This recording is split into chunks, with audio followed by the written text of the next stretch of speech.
கோவத்தில் ஒரு முடிவு எடுத்துட்டு அதுக்கப்புறம் ஏண்டா அந்த முடிவு எடுத்தோன்னு நினச்சி வருத்தப்பட்டிருக்கீங்களா? அப்போ இந்த கதை உங்களுக்கு தான். ஒரு அரசர் அவர் நாட்டு மக்கள்கிட்ட அன்போடையும் பண்போடையும் ஆட்சி செஞ்சுட்டு வந்தார். அவர் கூடவே எப்பயுமே ஒரு கிளியை பாசமாக வச்சுருந்தார். ஒரு நாள் அந்த கிளி அவங்க அப்பா அம்மாவை பார்த்துட்டு வரேன்னா அரசன்கிட்ட பர்மிஷன் வாங்கிட்டு மலைகள் கடந்து போச்சு.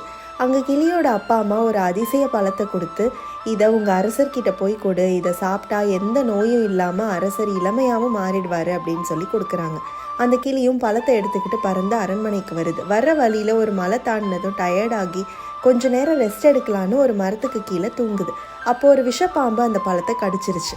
இது தெரியாத கிளி அந்த பழத்தை கொண்டு போய் அரசர்கிட்ட சாப்பிட கொடுக்குது. அங்கேருந்த மந்திரி அந்த பழத்தை டெஸ்ட் பண்ணணும்னு சொல்லி ஒரு பீஸை அங்கேருந்த காவலாளி கிட்ட கொடுக்குறாரு. அது சாப்பிட்டதும் காவலாளி இறந்து போயிடுறார். இதை பார்த்த அரசர் கோவப்பட்டு அந்த கிளியை அவர் வாளால் வெட்டி கொன்னுடுறாரு.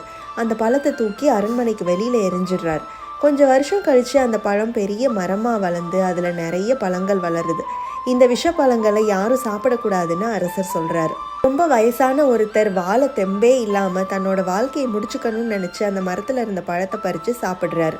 சாப்பிட்டு கொஞ்ச நேரத்திலே அவர் வாலிபராக மாறிடுறாரு. இந்த விஷயம் காட்டு தீ போல பரவி அரசர் காதுக்கும் வருது. அப்போதான் கிளி தனக்கு நல்லது தான் செய்யணும்னு நினச்சி அந்த பழத்தை கொடுத்துருக்குன்னு புரிஞ்சு ரொம்ப வருத்தப்படுறாரு. நம்மளும் இப்படி லைஃப்பில் என்ன ஏதுன்னு நிதானமாக யோசிக்காமல் அவசரப்பட்டு முடிவெடுத்துட்டா அப்புறம் இந்த மாதிரி தான் வருத்தப்படணும். கண்ணால் காண்பதும் போய், காதால் கேட்பதும் போய், தீர விசாரிப்பதே மெய். சரிதானே? நாளைக்கு இன்னொரு ஸ்டோரியில் பார்க்கலாம்.